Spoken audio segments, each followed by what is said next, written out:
हमारा से कोई संसारम बा कि भर तारा मनवा में भरम बा हट ना जी हर तू ही एगो साली बारू पकिया तब करा से करो मजकिया ओ कबिला तुम बोले जीजा जी बोले जीजा जी अरे ने आवना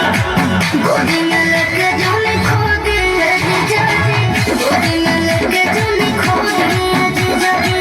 गोदी में लेके जाने खो दे जीजा जी गोदी में लेके जाने खो दे जीजा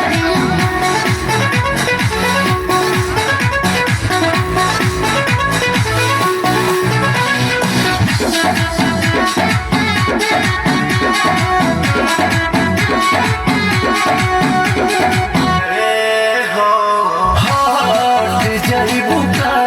गोरा में से हट जाइबू का एक बेर छोड़िए देनी ता बोला हट जाइबू का